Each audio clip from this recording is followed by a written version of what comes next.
Alright, so guys, in this video we're going to take a look at the solutions to Algebra 2. So looking at the first question, what I can see is that they're telling us that x minus 1 is a factor of this polynomial and they want us to find the other two factors. Now, when something is a factor, it means that multiplied by something else will give us this polynomial. So in other words, I could say that this divided into the polynomial will give us the other two factors. So reversing that process. So what I'm going to say then is x minus 1 divided into 4x cubed minus 5x squared minus 2x plus 3.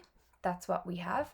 Dividing that in then, x divided into 4x cubed gives me 4x squared, and then we multiply down and put it under. So 4x squared multiplied by x gives me 4x cubed, minus 1 by 4x squared is minus 4x squared.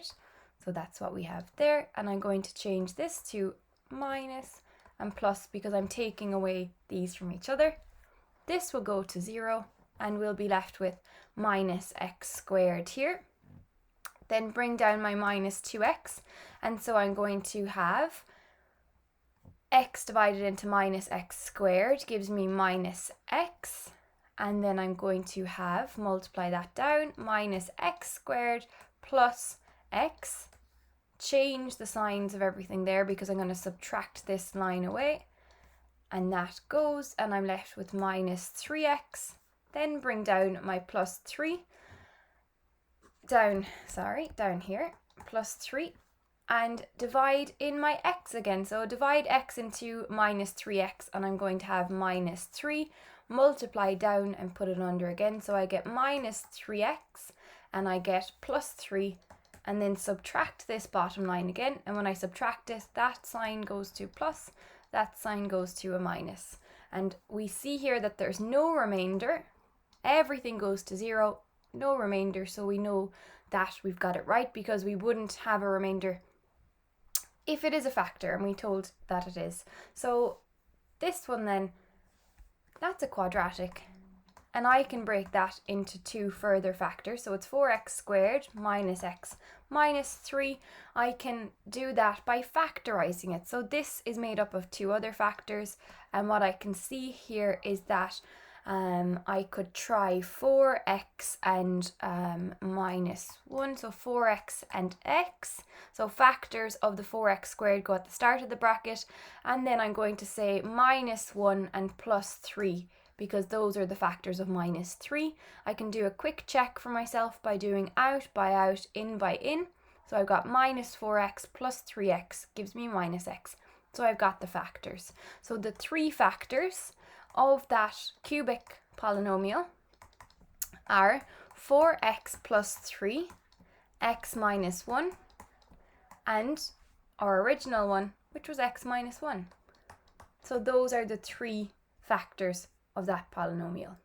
So the next question in that set asked us to do the same thing again, just another round of practicing of dividing into polynomials. So 8x plus 1 is our factor this time, and it's a factor of this polynomial.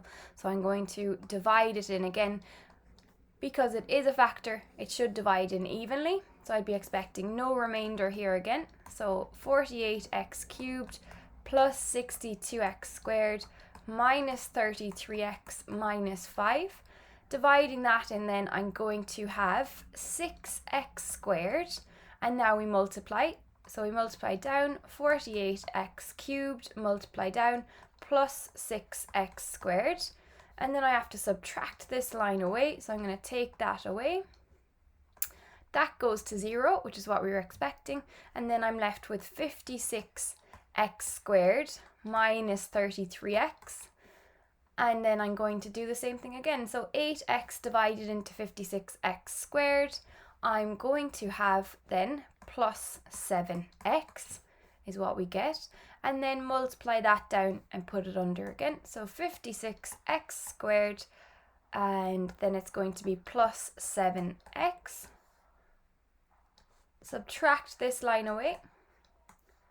That goes to 0 as expected. And here I'm going to get minus 40x, and bring down my minus 5.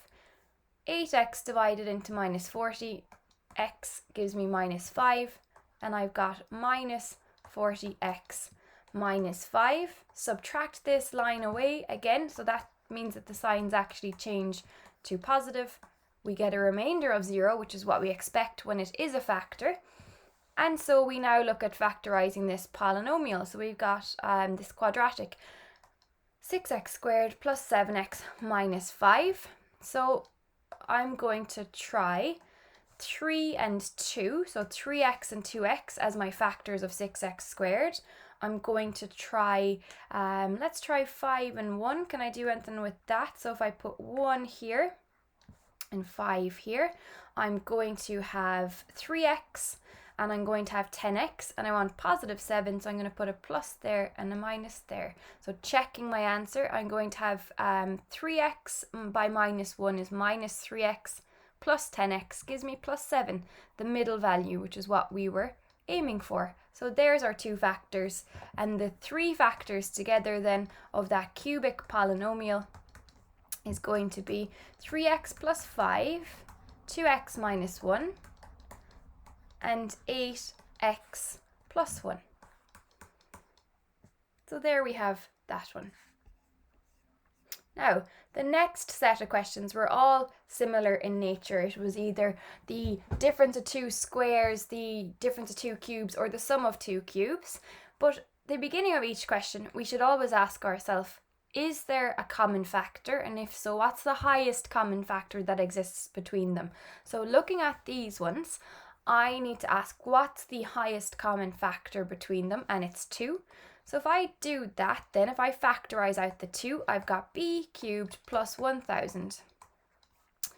Then what I have is if I have 2 by b cubed plus 1000, that's actually the same thing as having b cubed plus 10 cubed inside the brackets. And what I can see there is that's actually a rule. So the rule is the sum of two cubes. So if you ever have a cubed number plus another cubed number, it will always factorize down to be a plus b by a squared minus ab plus b squared. And you can try and factorize it out the long way. You can try and multiply this out. And what you'll find is that that's the general pattern. Every single time we will get this factorization from the sum of two cubes. So that's one that you should have somewhere handy for yourself. And definitely it's a shortcut in the exam, so I would learn it off just to speed things up for myself. So there we have the sum of two cubes. Applying that to this question then, what we're going to have is, so let's take a look, 2, that doesn't change, so make sure you keep that 2 there the whole time. It's going to be a plus b, so my a in this scenario, if we just keep track of it using colour, my a is actually going to be b, so a little bit confusing, so the colour does help us here, and my b is going to be 10. So I'm going to have b plus 10, then it's going to be a squared, which is b squared, minus 10b plus b squared, which is actually 10, so we're going to say 10 squared. So that's what we have. So we could write that as 100, just so we have it all expanded out like that. So that's what we have for the first question, nice and easy. The next one was a little bit more tricky because we had to notice two things. That 8 is a cubed number. That could actually be written by 2 cubed y cubed. And 1 is a cubed number as well. So I could actually write that as minus 1 cubed. And what we have here then is using indice rules, I can actually say that's the same thing as 2y cubed minus 1 cubed. And we have a rule again over here for the difference of two cubes this time. So we're going to have a cubed minus b cubed. That goes to a minus b, a squared plus ab plus b squared. And they're very, very similar. So if you learn one correctly, the other one is just the opposite signs. So where this was a plus, this is a minus. Where this is a minus, this is a plus, right? So they're very, very similar. just make sure that you don't get them confused. Have a way of remembering them. So I always look to say that if that's minus, then the first bracket's minus, and then the inner bracket here, this has to be a plus. And so I apply that then to this formula, or this question, and what we're going to have is we're going to have 2y minus 1 by a squared. So we're going to have 4y squared, because my a, let me just colour it in for us, my a in this scenario, that's going to be 2y, and my b in this scenario is going to be 1.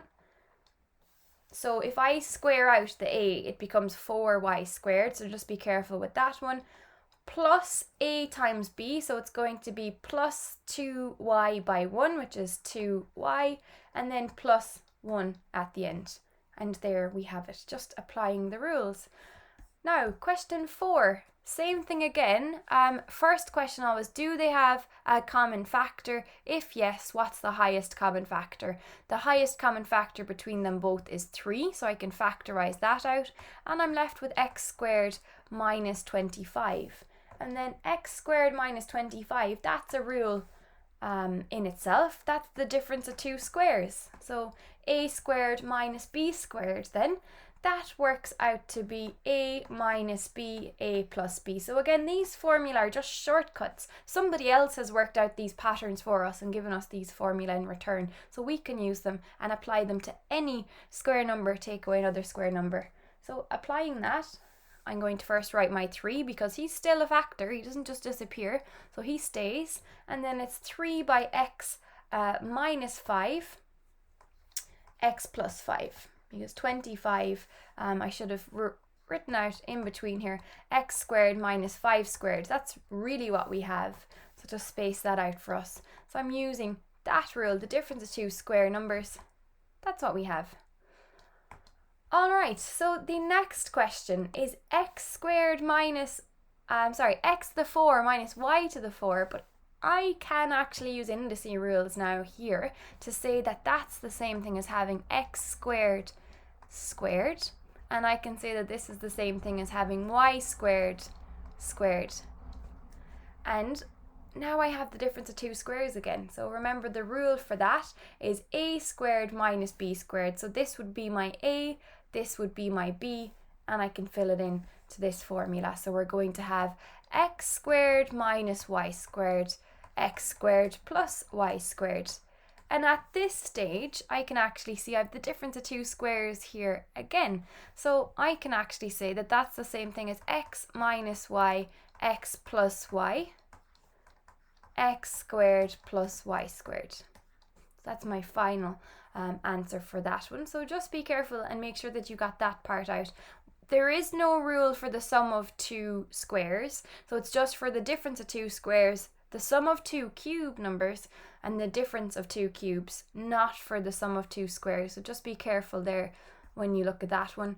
And the last question then, so it says simplify, and we're being given a fraction. Now when you get fractions in an exam question or any algebra question, deal with it, the top and the bottom separately first. So if I look at the top here, I actually have a square number take away another square number. That's what it really is, looking at it. A square number take away another square number. And on the bottom, I have the same thing. I have a square number take away another square number, right? It happens to be in a bracket, but that doesn't matter. It's still going to be the difference of two squares. And remember, we said that the difference of two squares was a squared minus b squared is equal to a minus b, a plus b. So just because it's in a bracket this time doesn't mean that we can't use it. So it's still a square number, take away another square number. So if I do that out, I'm going to have a plus b minus c, like that, and I'm going to have a plus b plus c. And then that's going to go to all over a minus, so we're going to have a minus b plus c, and we're going to have plus b plus c. Now, at this stage, you can actually see that we have a plus b plus c on the top in this first bracket, or this last bracket here, and on the bottom you also have a plus b plus c on the bottom. So those are actually the same number. So if you were to get values for a, b and c and substitute them in, you would see that actually those are the same thing. And because it's multiplied in on the top and on the bottom it's multiplied, this actually becomes 1, because you're multiplying it and dividing it by the same thing, so you get 1 out of that. And then we're left with a plus b minus c on the top, and on the bottom we have a minus b plus c. Now those aren't the same because of the subtraction. That will work out to be a different number. Whereas up here with the addition, it doesn't matter whether we say 3 plus 2 or 2 plus 3, we'll always get 5. So that's why these two worked out to be the same. And this one here at the bottom doesn't change.